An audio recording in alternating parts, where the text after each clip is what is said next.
Hello, everyone, and welcome to our second event as a part of High Peaks New Year's Reunion Bash. Happy 2021 to everyone watching with us today.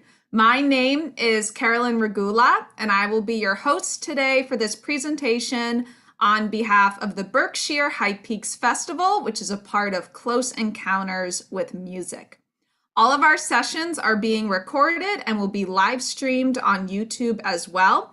The master classes and lectures will also be available on our YouTube channel after they air. So be sure to check out our channel and to subscribe so you can see all the events of the reunion. So Close Encounters with Music has the mission to engage the imagination of a diverse concert audience in a welcoming setting, to connect listeners to performers and composers, foster the excitement and sense of community that live performance builds, and to establish a comfortable listening environment, turning performances into educational and uplifting experiences. So for this presentation, we have quite a treat for you. I am so excited for you to hear the words of wisdom from Crystal Manich.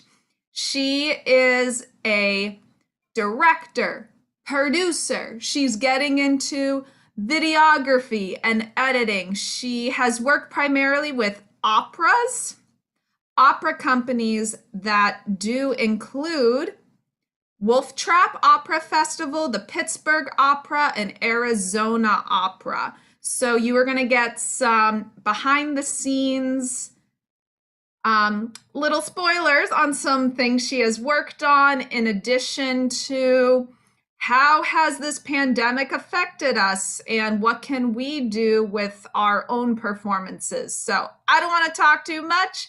She is an incredible artist, and it is an honor to welcome her. Please welcome Crystal.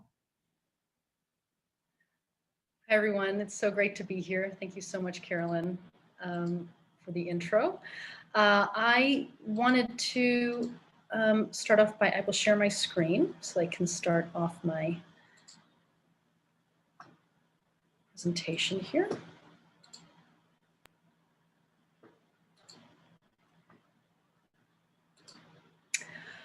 And I've been directing opera for just over 15 years, and heavily involved in the opera scene, primarily in the US. I've also directed several shows in Argentina and Australia.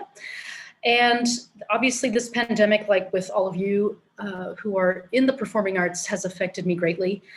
And I have been really excited, though, to discover quite a few things over the past 10 months that I didn't realize were sort of things that I inherently believed for many years about classical music and the necessity for opera especially to step into the 21st century in terms of technology. And I think that a big part of what's going to happen now has a lot to do with the embracing of technology. So I'm going to talk a little bit about my journey over the past several months in this. So I'm going to set this up into three different parts, and I will show you clips from some things I've been working on so that, you know, sort of show you how I've put into practice the kind of things that I'm discussing today. Part one, I'll talk about socially distanced opera, and specifically the scenes during COVID that I did at Wolf Trap Opera for broadcast, and a reduced Così fan tutte with the young artists at Pittsburgh Opera, which is my hometown company. Part two, we'll delve into the new audition demands that I've been working with singers on primarily, but I think that it also applies to instrumentalists. I started a mentorship program during this pandemic, so I've been working with a lot of singers on material, not only for auditions, but for performance in general, but certainly video auditions are a big part of that, so I'll be showing you some of that. And finally, part three, classical music videos and a wider audience. Part three is essentially my vision of the future of the performing arts as regards opera and classical music in general, and some of the things that I'm working on over the next few months that I find to be really exciting and part of this discussion about digital, the use of digital resources to improve our performances. So socially distanced opera. I'm going to start with Wolf Trap Opera. So for those of you who haven't been to Wolf Trap Opera in Virginia, it's a wonderful, the Wolf Trap Foundation for the Performing Arts is an incredible organization. It's very large. They transformed the Barns, which is the smaller of the performance venues. There's the Filene Center, which is the large amphitheater outside, which they closed this summer in 2020, but they utilized the Barns, which was the smaller space, to create essentially a TV studio. And I'll just play this. There's probably gonna be a little bit of latency in this presentation just because of video, but you'll get the idea of how they took out the seats, and you'll see the plexiglass there that separated the singers and the pianists from the the very small technical staff that we had on site. There were 70 of us who bubbled in a hotel, in the same hotel, pianists, conductors, and directors, as well as singers.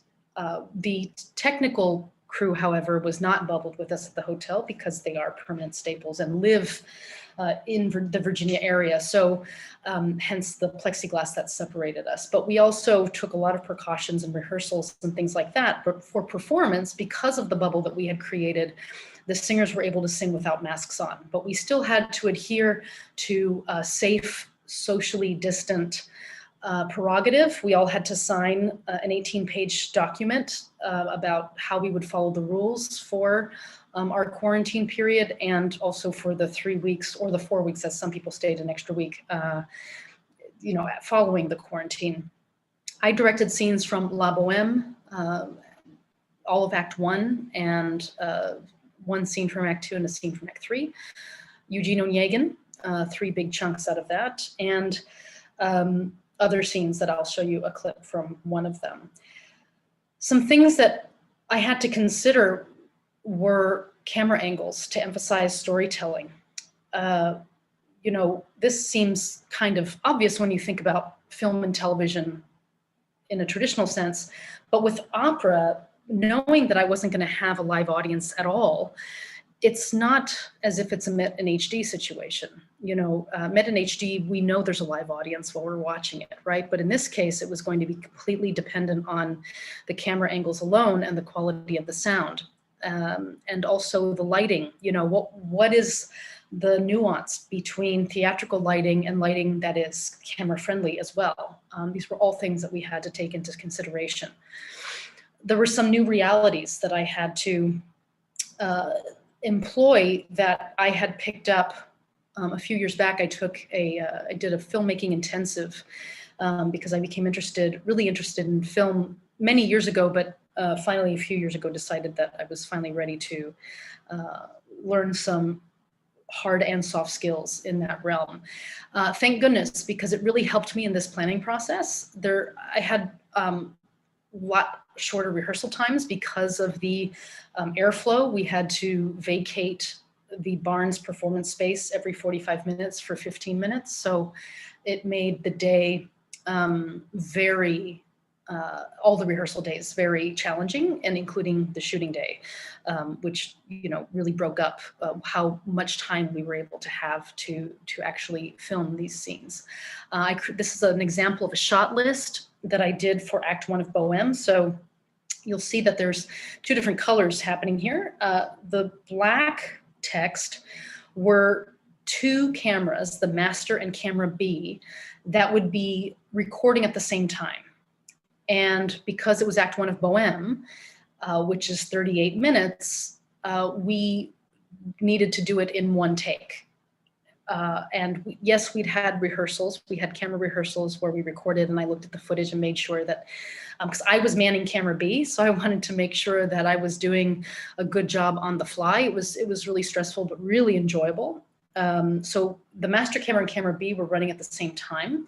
The red text are shots, 10 shots that I wanted to get that were sort of independent filmmaking style. So me with the camera in people's faces, doing a lot of specialty shots, close-ups, Marcello painting into the lens at the beginning of Act 1 of Bohème, because I really wanted that intimacy with the audience and to sort of take, you know, his action of painting and really put it to use into the performance itself. And you know, this led to creative storytelling, and I wanted to make sure that the viewer had a clear focus as to what the story was. Didn't want to take for granted that people who were watching this knew La Bohème. I actually never direct my shows assuming that people have seen the show. I always directed assuming people haven't. So taking a lot of film techniques into consideration. How do you, with 6 feet distant, 6 feet distance, 6 foot distances between performers, how do you create intimacy? And that was my #1 challenge. You know, because of the precautions, they didn't want the singers to touch. So I'll be showing you a clip from Rodolfo and Mimi. Que gelida manina, what a cold hand. How do you achieve that without touching? So I will start with that clip so that you can see how we were able to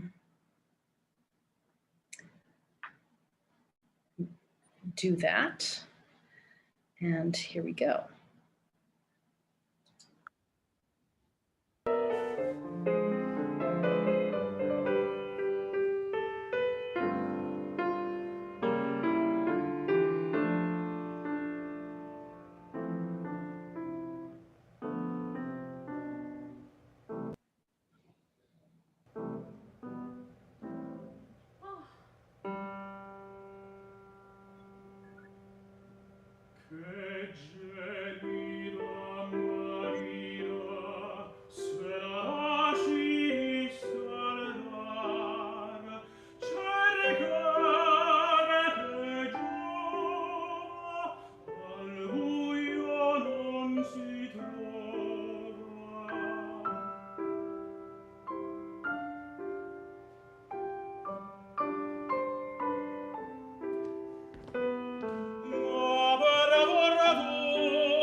So that's an example. What I did there was tried to employ a sense of intimacy by creating a really tight shot on the two of them as they were looking for the key, and having Mimi holding her hands as if she were warming them, and then not realizing that Rodolfo was watching her the whole time. So I sort of changed the dramaturgy a bit so that it wasn't that he held her hand, but that he saw that she was cold. And so, you know, just changing the mentality about how to create a distanced opera in this way was really a fantastic discovery in that sense, particularly for that scene. The next clip I'll show you is from Act 2. So how do you do Act 2 with no chorus, hardly any props, with people separated? If you know Act 2 of Bohème, it's usually chaotic, to say the least, with at least 80 people on stage, if not more, depending on how big your stage is. I'll show you how I used camera angle to make Musetta's story and intention clear. I'll just preface it by saying I put her on the diagonal so that when Rodolfo is talking about her, you see him talking about her behind her, and he looks, the great thing about over the shoulder shots is that characters always look closer than they actually are. So I was able to employ a great distance, but then have the intimacy still be there.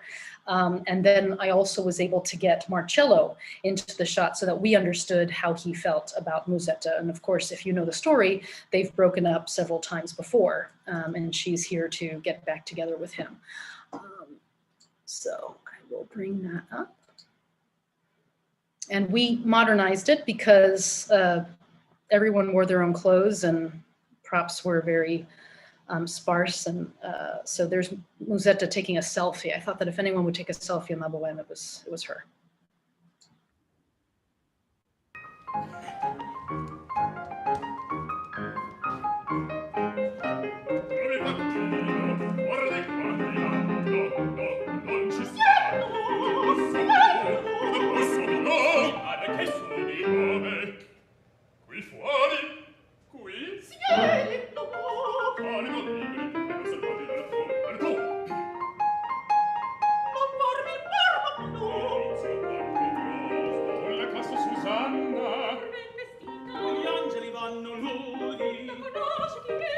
Domandatelo a me, il suo nome è Musetta.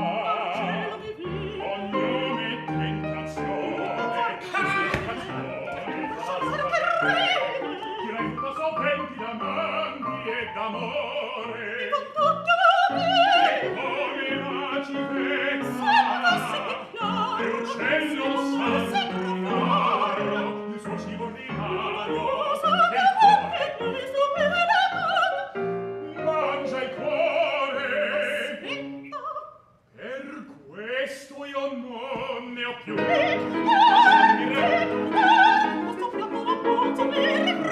No, Musetta, zitto, zitto. So there's that example of a very attention-seeking Musetta who wants to be in the spotlight, and there's no one to play off of. Usually she has waiters and things, but we just depended on each other for that atmosphere. So the final clip from Bohème that I'm going to show you is about theatrical beauty. I really believe in these heightened moments in opera. There's always a heightened moment, if not five, in most operas, especially in Puccini, where there's just a sense of something otherworldly happening, where something's happening to the character that is larger than life, that is larger than just the human being itself. And I really wanted to capture this because in a theatrical setting, I do this with lighting all the time. And I wanted to capture a beautiful light cue on camera as she contemplates wanting the winter to last because she knows she's going to die at some point. And as you know, if you know Bohème, she dies in spring, a few months after this third act takes place. So I really wanted to capture that about her specifically. And you'll also see the juxtaposition of the two couples. You'll see Musetta and Marcello breaking up for the umpteenth time on the right side, and Rodolfo and Mimi deciding to stay together through the winter on the left side. And they've just had a really difficult conversation. And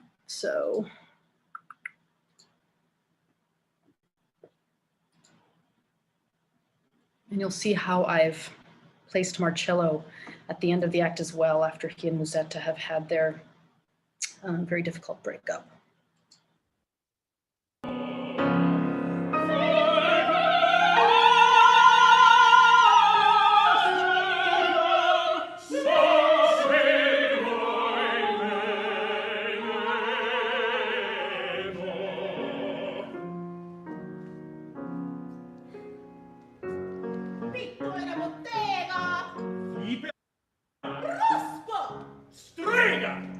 It's green. Is it green over there for you, Carolyn, at the moment? Yes. Maybe try refreshing playing it one more time. Mm-hmm.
Great, I'm glad that we fixed that issue.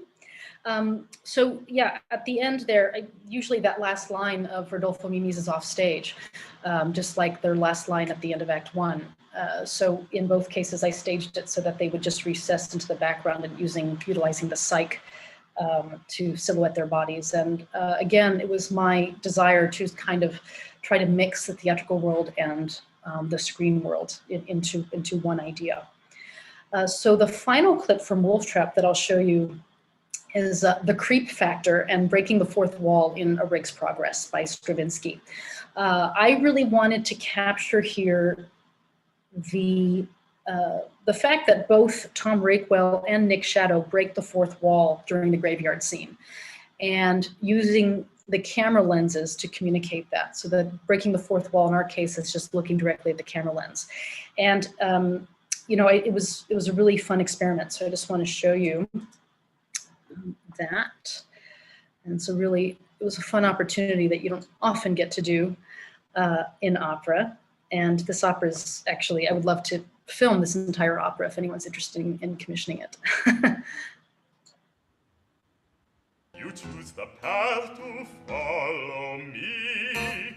You understand. Let us begin.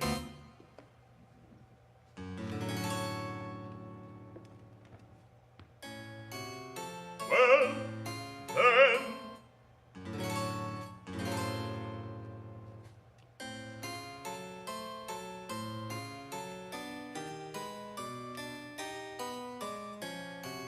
My heart is wild with fear. My throat is dry. Try. I cannot think. I dare not wish.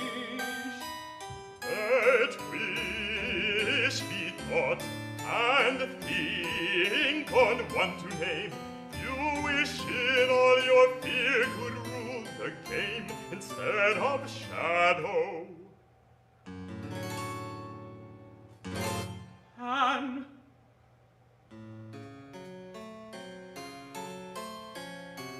my fear departs. I name the Queen of Hearts.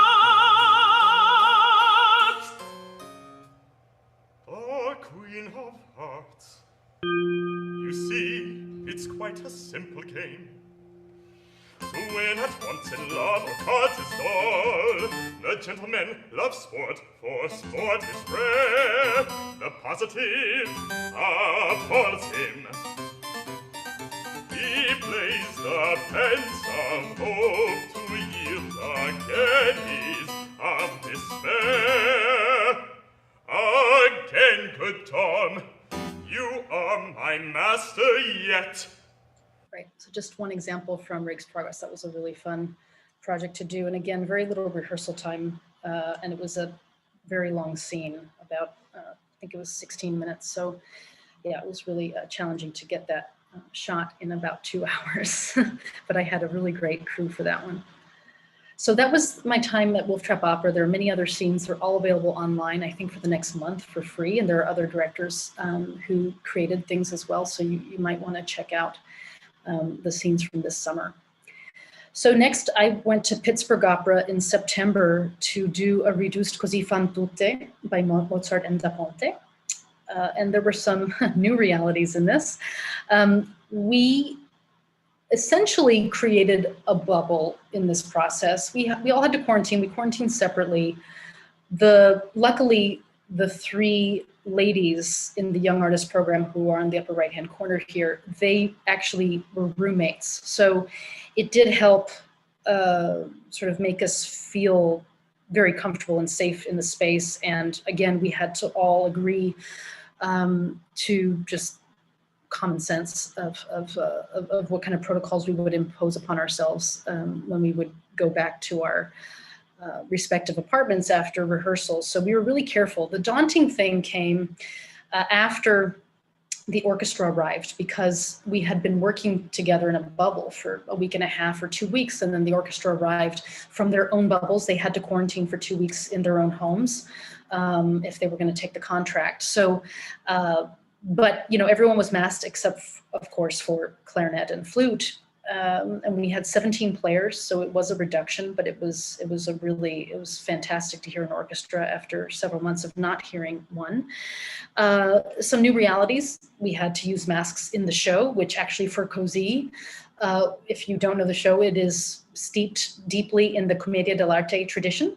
So masks actually, for me, after this was my third time directing the show, it made the show make the most sense it ever has. And I never want to direct Così without masks again. So even after COVID, I think I will request to direct Così fan tutte. We called it COVID fan tutte, with masks from now on. We did have to maintain, some distances, which again was the new 6 feet was the new intimate space. We utilize gloves, which when you're setting something in 1918 works really well. We set it during the Spanish flu pandemic in a munitions factory in Italy in World War I. So what I really wanted to do here was I wanted to do something that was period, because I felt that for months leading up to Così, people had been watching operatic performances like in this situation in singers' living rooms. And I really felt strongly that audiences might want to escape to a different time period. And now more than ever, we needed some escapism. So set in 1918 during the Spanish flu, and hoping to draw some funny parallels between our world now and their world then, in terms of masking up and social distancing and quarantining and things like that. So trying to put a little bit of humor into seeing ourselves reflected in this other time period. And the other challenge we had was reducing it from 3.5 hours to just an hour and a half. So it was the greatest hits of Così for sure, but the entire story was there. Luckily, Pittsburgh Opera has their own space that has this performance venue in it. This was the Westinghouse air brake factory at the beginning of the 20th century. So you see that we had these built-in, there's already this incredible metal staircase with the upstairs. I directed the first show in this space back in 2008. So I know this space really well.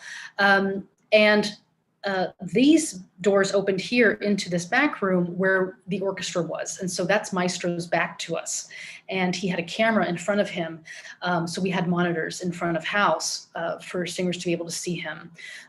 So that was also an adjustment. But all of this is all set dressing to make it look like a factory. And where this picture is taken from is where the audience was sitting. And you'll see over here, we had, as the men, disguise themselves as Albanians, they put on masks with mustaches. So the mask conceit in the show was really great because it allowed us to have the singers switch masks when they were playing other people, especially Despina, who over here, you see, I made her into the maid or the cleaning lady with her toilet brush, and she had a mop, and but she also changed her disguises throughout the show, if you know the show, and you'll see in one of the clips where I have her do that. So there were a variety of things that allowed us to execute this production in a really effective way. I made Don Alfonso the owner of the factory, and this was his office. So he was always looking down on the action the chaos that he helped to create. So 3 short clips from Così that I'll show you. The first is the overture, just to establish to the audience what the rules of this show were going to be, because people came in not really knowing what was going to happen. I should also say that we had an audience of 52 people distanced on a raked seating bank, and we streamed this live for one performance, but it did run for 2 weeks, and it was for free on YouTube. So part of the process was also working with my assistant director. We created a shot list for the entire show and handed it to the camera crew, and my assistant was the one who was able to execute all those camera shots and everything. She rehearsed with them, I think once through that whole process. But yeah, pretty satisfied with how that turned out. But it definitely took an extra several hours of planning in order to successfully execute that. So here's our reduced overture from Così fan tutte.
The next clip I'll show you is playing on the masks and making a joke of the idea of quarantine and isolation. The masks obviously were on the whole time, but at the end of Act 1, the men have to drink fake poison as if they are poisoning themselves, and I wanted to make a joke out of them lowering their mask and drinking the poison. So you'll see that, and you'll just see how we're able to utilize the space that we had in order to create a different space, right? Because we couldn't really change the set. We sort of had to change the props within the overall scenic restrictions that we had.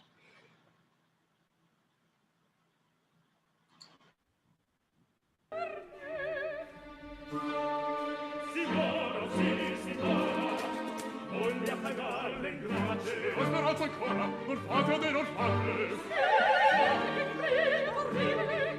Lasciatemi, aspettate, lasciatemi, aspettate. L'arsenico mi liberi di tanta crudeltà. Veleno buono e bello, che adesso pochi istanti la vita toglierà.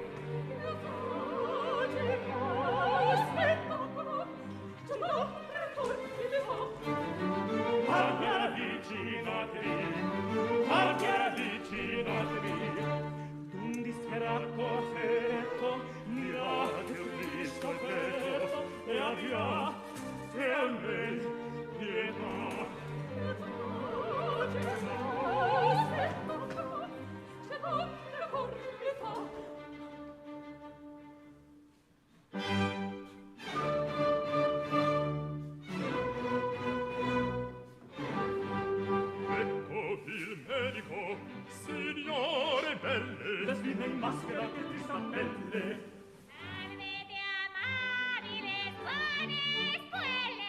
Right, so you can see that we use the dottore mask. That plague mask that was, I saw it in the New York Times, that people had been bringing it up during this COVID-19 pandemic. So I thought it would be great to bring that in as one of Despina's disguises as the doctor. And the final clip is just the intimate duet and how we did the locket exchange between Guglielmo and Dorabella, because obviously if they couldn't touch, it's really challenging to do that scene. So show that.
Just a little bit of that. And at the end, she ripped off her mask as she was going off stage to be very clear about what was going on off stage after that moment. So that was a really fun project. And I just wanted to take a little bit of time talking about new audition demands and things I've been talking with my mentees about, especially. I created this for a different presentation that I had done, but I've created a method for singers to create a journey for their character while so that they can execute their auditions on video really well. And it's about creating a space in your imagination, creating actions in your mind, verbs, how to keep your performance alive so that you have a roadmap, so that you're going somewhere. I want the performers to give a full performance so that they forget about the camera lens and that they can be as realistic and show themselves in their most best light as possible. So there were some things about gestures, you know, this has come up because so much is caught on camera and it's so amplified on camera. So I really stress about text and music informing everyone's choices and that you need to let the text and music do their job.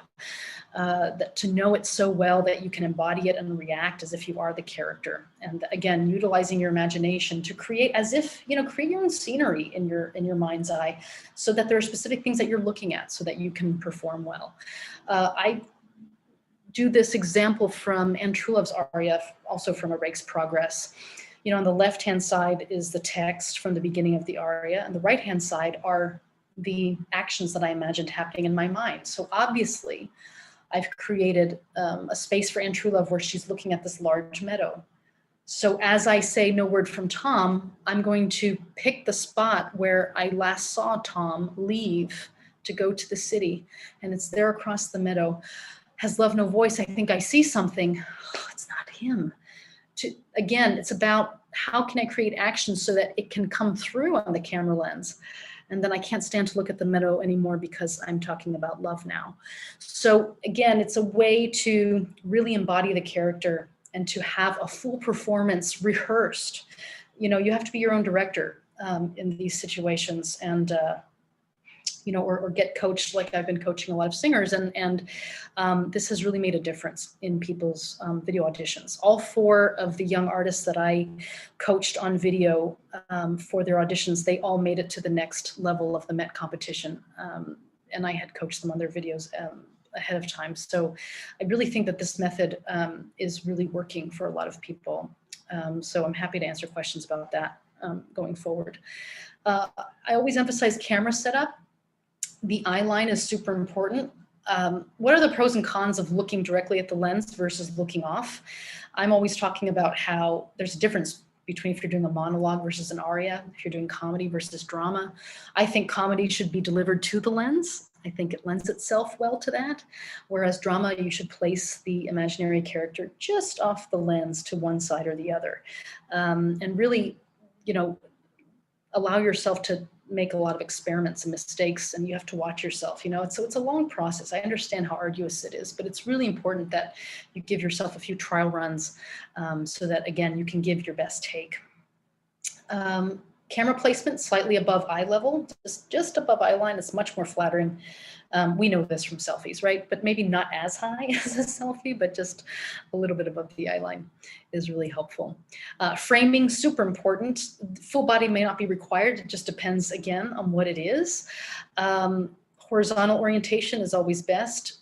The cowboy shot is something that I really think works well for singers. This is called the cowboy shot because back in the old Westerns of the John Wayne era, they created a shot that was just above the knee with a little bit of headroom above so that you could always see the gun in the holster. That was, the image of the cowboy that we always see is making sure that we see the gun in the holster. So that's, the cowboy shot is a great technique for singers because it's close enough that I could see your whole body and how connected you are to your body, but it's not so far away that I can't see your face. So I really prefer that. For monologues, this might just be fine, this horizontal framing. Lighting, this is so common to not have great light. So you always want to be even in the middle, and ring lights are actually, they're really great. And they're not that expensive. So these are all things that you can do that don't cost a lot of money. Always prepare. Blue always looks good on camera. I'm wearing blue today. Everyone looks good in blue. It always is very flattering. When I did camera acting courses in New York many moons ago, I was told to always wear blue because you were more likely to get cast if you wear blue. I think it's been a proven concept. Makeup, lighting, look at your own space.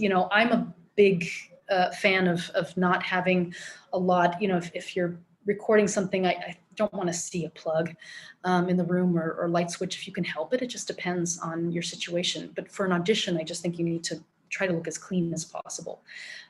Survey the problems. What is your lighting, and what is your framing? And I always emphasize this as well. You are enough. There's only so many takes that you're going to be able to do before you get complete burnout. And you have to be okay with the fact that in a live performance situation, like recording on camera is, there's no such thing as perfect. And we always know that there's room for improvement, but know when to stop and know when you've given it your best effort, that you have shown yourself in the best light possible. And just my last section is very short, just about classical music videos in a wider audience and some of the projects I'm working on now and things that I want to be working on more of in the future. I just did this project with Carolyn, who introduced me, and Carrie Wilkerson and Annie Brooks. And new realities, again, learning new things. 3 locations, well, 4 if you count mine, but I wasn't in the video. I just directed and edited it. But we had a master track with Carrie pre-recording his voice along with the piano track, and then Carolyn creating her own track and having to sync that all together. And wanted to really create the story, try to compress the story of Don Carlo and why King Philip was in this situation. And this video hasn't been released yet. It will be released in the next few days on Carolyn's The Cello Doll YouTube page. So be on the lookout for that. But we just finished it up. But so new possibilities for storytelling here, right? Carolyn as Elizabeth, who was supposed to be betrothed to Don Carlo, but instead King Philip married her, and now he's haunted by the idea that she doesn't love him. So we wanted to make Carolyn as the cellist be Elizabeth and haunting him in his mind, which is why we did this kind of bleed through opacity trick throughout, so that we knew that her image was haunting him. And then of course Annie as sort of the storyteller, being able to tell us the story throughout. So I'll just show you a quick clip of that.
You'll have to watch the rest when we release it. It was a great project to work on. But again, just pushing the storytelling. How can we modernize it but still maintain the classical music style and maintain the integrity of the story? So you'll see the progression of Carolyn's makeup in the video, and you'll hopefully understand what the point of that is. But essentially is that he thinks of her in different ways and doesn't really know who she really is. So it's a great project to work on.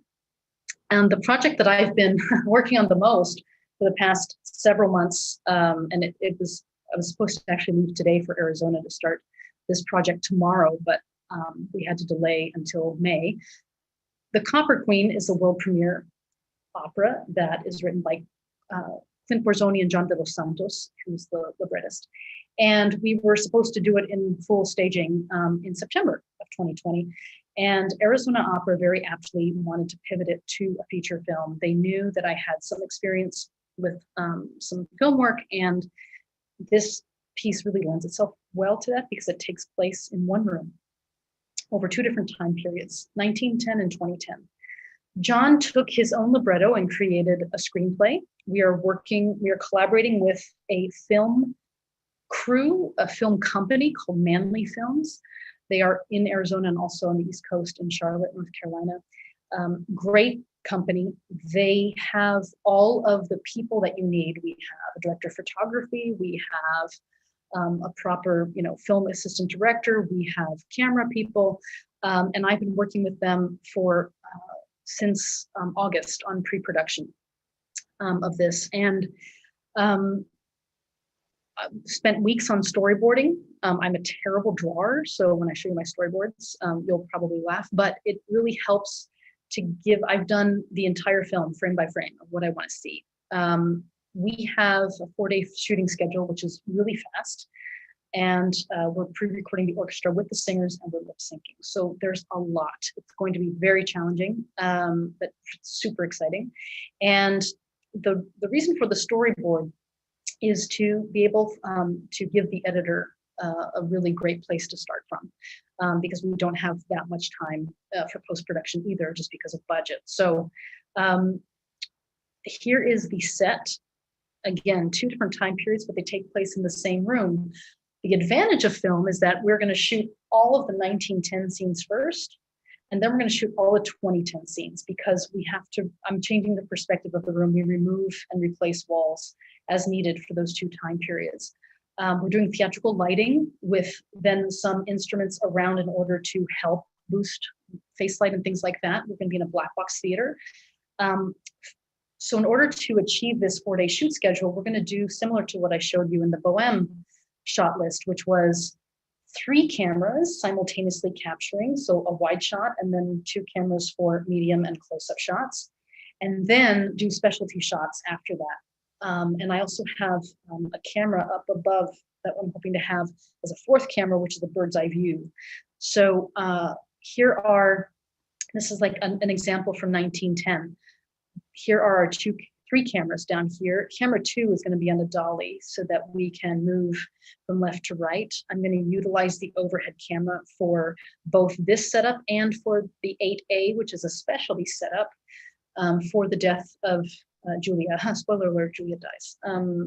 I hope you'll watch that. I think it's going to premiere sometime in September on YouTube. And then in 2010, you'll see that we flipped it to the other side. So all of a sudden, these walls that were out for 1910 get replaced, and we take them out here for 2010. And we have a hallway, so I have a camera out there for the beginning and the end of the scene. This is the very last scene of the show. And, we're in this box, and in 1910, there's a portrait here. In 2010, there's a mirror. Opposite. 2010, there's a portrait. 1910 is the mirror. So these camera angles are friendly because if I put cameras over here with a mirror, I'm going to look at myself in the camera, right? So I wanted to make sure that the mirror was not going to reflect the crew, but rather it would reflect this wall. So really happy about that choice because it'll make our lives a lot easier. And here's just an example of my, kindergarten storyboarding. Here's my bird's eye view shot. And I say here what line this is on, and then explaining, each camera shot and the fact that he steps on this trap door, and we don't want him to step on it because we want him to know it's there. And here's one of the last shots of 2010 where this was the, as I showed you, this camera out in the hallway, that's this shot right here of Floyd knocking on the door, and then we go to the interior with Addison going to the door to answer. Inside the room. This is an example of our first shooting day that we're planning. Long days, setting up at 9 a.m. and we wrap at 7. So there's 4 days of this. We're going very much out of order, as you'll see in the scene numbers. A very different way to think about opera. Totally out of order, totally having to build in time for multiple takes. You'll see that from 2:45 to 5:15, we are shooting 6 minutes of opera in that whole amount of time. So, and for the 18 minutes, we have 3.5 hours for that. So you'll see how much longer things take in this world. And so it's a whole new world that's super exciting. And this is more of what I would like to see happening. I would love to see more world premiere operas getting their chance to be filmed rather than staged, because I think that there's a broader appeal that could possibly be achieved. So with that, I'm happy to take your questions. I know that some of you might have some, but this is my email, crystal@crystalmanich.com. I'm still offering my mentorship platform for anyone who's interested. I do a variety of things, not just performance. I also do a little bit of coaching about how to utilize skills that you have into other realms. So I will stop sharing so that I can answer any questions you might have. Excellent. Thank you so much, Crystal. That was so fascinating and so unbelievably relevant given our circumstance with the pandemic. And please ignore, I'm not following your rule. I have a light switch. No. It's only for auditions. Only for auditions. This isn't an audition. So I'm gonna scoot over and go to our Q&A. First one is from Jonathan. I've been watching a lot of opera this pandemic, both from the Met and other companies. What do you envision the future of opera being post-pandemic? Will it be a hybrid of both live or something different? Live and video hybrid? What, through your experiences, what do you think the future is? I think video opera is here to stay. Even with the promise of the vaccine, we know how long it's going to be before most of the population gets it. It's not going fast as it is. It's going very slowly. And even when people feel comfortable enough to go back into the theater, we're still going to be socially distanced and for a while.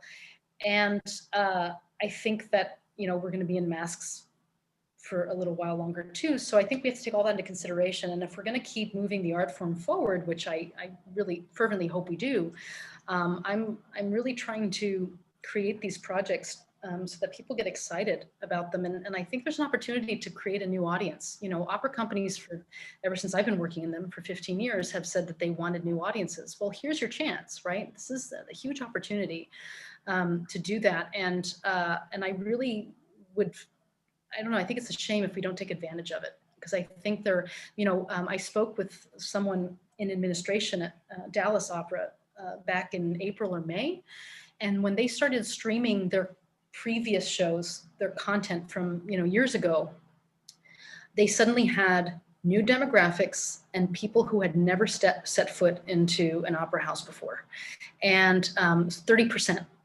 So I think that there is huge opportunity in this, and I think it would be a shame to not embrace the idea of being able to have both live performance and filmed, streamed performances, like what we're doing with Copper Queen. You know, why can't there be some operas that are filmed and some operas that are staged, or staged and filmed, you know, and streamed? So I think we should take advantage of this opportunity.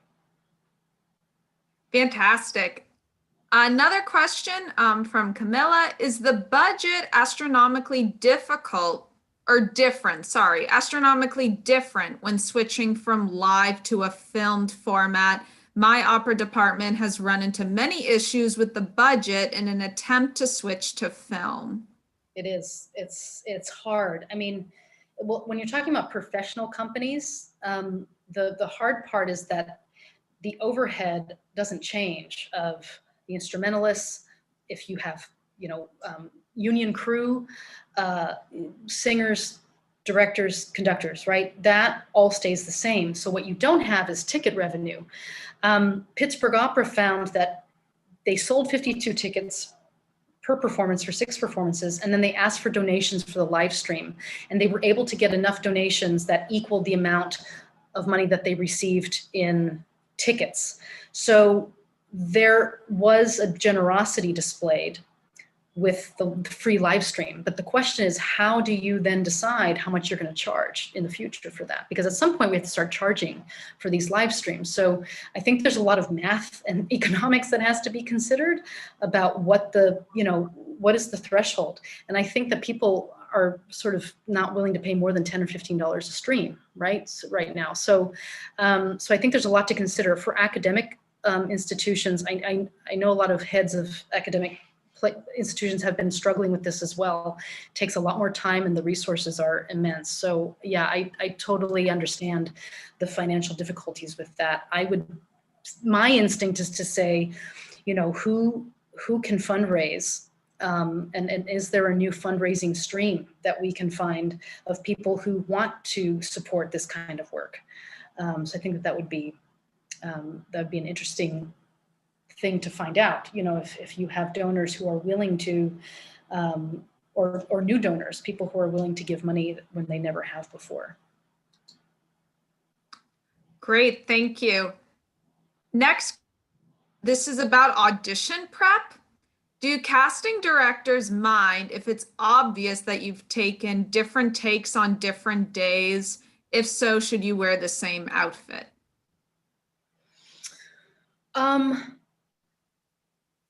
That's a great question. I would say that if you are doing if you're doing a recording to submit as your first, just as your first audition tape before they decide whether or not to call you back, that you should probably wear something different if they do call you back.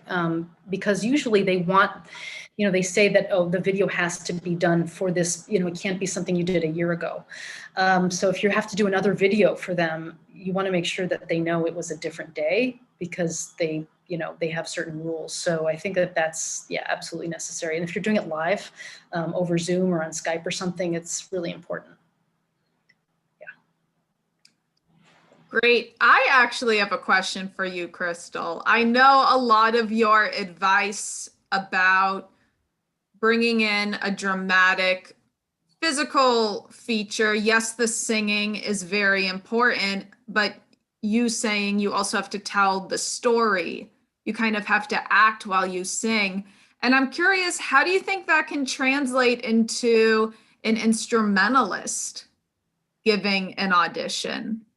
Yeah, I think that it's important that I don't know every instrumentalist process for how they get into the music or how they really try to embody the music, but I know that there's a lot of thought that goes into that, and there's obviously a lot of passion when you play and when you're in performance mode. I would say that to go with that same quality and same instinct and not hold back on it. If anything, the camera's a great opportunity for me to see, or for someone to see how you play and how passionate you are about playing the piece. So I would say don't try to hide who you are when you're doing an audition. Like I would say to an opera singer, really show us what you can provide. Because I know that with instrumentalists, you're not just, I know that you're primarily being assessed on your technique and your ability to play, but I do think that people play and perform better if they are emotionally connected to what they're playing or what they're singing, right? So I would say don't shy away from your personality. Fantastic. Thank you. Thank you for indulging my question. We have another one. Surprised that the Met Opera staged its New Year's gala in Europe and flew some singers to Germany. They did not use their own orchestra members who have been unemployed since the pandemic began. With the greater flexibility and increased minimalism of virtual, where does this leave orchestral musicians? Oh boy. This was really a difficult pill to swallow when I read about it. I didn't watch the gala, and I read about it the day after it happened. I'm really saddened for the orchestra musicians who were not able to be employed as a result of that. And I know that the excuse was that there were too many restrictions in place in order to make it, viable to gather musicians. But in that case, I just wonder if a different choice could have been made by only utilizing piano or only utilizing a few instruments rather than needing to feel like they needed a whole orchestra. So I don't think, this is one of many issues that the Met is facing right now. We know that they're having a huge negotiation crisis with IATSE stagehands. So this is bringing about a lot of anxiety and a lot of angst between the union, different unions and the Met itself. And I think other companies are also struggling with this. I know that there are unions on the smaller scale in regional companies that are questioning if we're doing these in-house broadcasts, why aren't IATSE stagehands being utilized to work on these shows? And I understand that. And it is a huge problem. I do think that it is endemic of, this is something new. And this is something that we're going to have to adjust to, just like we had to adjust probably, 30 years ago because of a different reason, right? Just like we adjusted in 2008 when everyone's budgets got slashed because of the recession. It's just going to have to be a new normal. And finding that balance, is going to be a real challenge for companies going forward. But yeah, I'm totally sympathetic to that. And I don't think it was a great publicity stunt on their part, unfortunately. Mm-hmm. Mm-hmm. I think it's they're doing a lot of damage to themselves, unfortunately. Great. We have one more audition question. Will I get marks off for using an iPhone camera to film audition or competition tapes? I've been recording on Logic with a condenser microphone, splicing the high quality recordings with low quality videos from my iPhone. Yeah, no, I don't think, no, I've heard many people say that from companies that you will not get marked down for that. It's good that you are recording your audio separately. That's essential. That's the most important thing. It's great if your video is viewable. Obviously, it does not have to be Hollywood film quality. And iPhones now, you know, they're such high quality cameras. Just make sure that you have the lighting that supports the kind of camera that you have. You know, it doesn't matter the equipment that you have, it's how you set it up, right? And how you utilize it. So I would say just pay attention to that. And yeah, I don't think that that's an issue.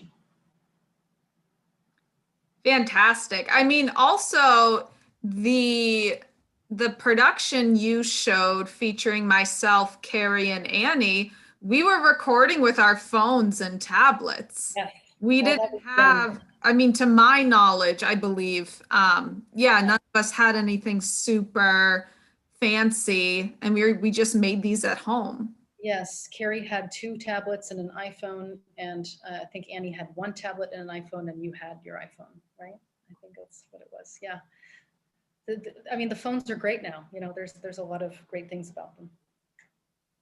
Great. We got a last minute submission. You mentioned how singers should use the camera lens in auditioning with either comedy or drama, but is it appropriate to look at the camera for a dramatic choice that isn't necessarily for comedic effect? Sure, absolutely. Yeah. And I would say, you know, experiment with it, utilize it, you know why you're doing it. If you have a good reason why and your intention is clear, it won't be weird, you know, so absolutely. I've been working with people on doing dramatic things towards the camera as well. So yeah, don't be afraid of that at all. But again, try it out and watch yourself. I do not recommend rehearsing in a mirror or anything like that. I find that to be really bad, just for your psyche, because you're always gonna be judging yourself. Record it, step away for a little bit, and then come back and watch it and really be a director, you know, be your own guide about how you look and if that's what you want to present. And I think that that's just a better way of doing it. Just look at it afterwards rather than, you know, always directing yourself while it's happening. It's just not effective. Fantastic. Thank you so much, Crystal. I think those are all the questions we had. Do you have any final things you'd like to say before we close today? No, this was a lot of fun. Thank you everyone so much. And feel free to email me anytime. Great. Thank you so much, Crystal. It's so amazing to see. I'm speaking as a performer, but to kind of see the other side of productions and to see how other artistic minds think. It's very fascinating. So thank you so much. I am going to put Crystal's website in the chat if any of you are interested in seeing some more of her projects, learning more about her mentorship program. So here is Crystal's website. And also, if you are enjoying these presentations, which we absolutely hope you are, we have some more for the next few days and master classes. So I'm going to put our schedule here in the chat where you can register. And again, thank you so much for joining us. We have 2 more events coming this evening. And again, thank you to Crystal for giving such an in-depth presentation with lots of really amazing examples and really showcasing perseverance during the pandemic. So, yes, and we hope you all enjoy your day. And until we see you for the next presentation. Thank you. Bye-bye, everyone. Be safe.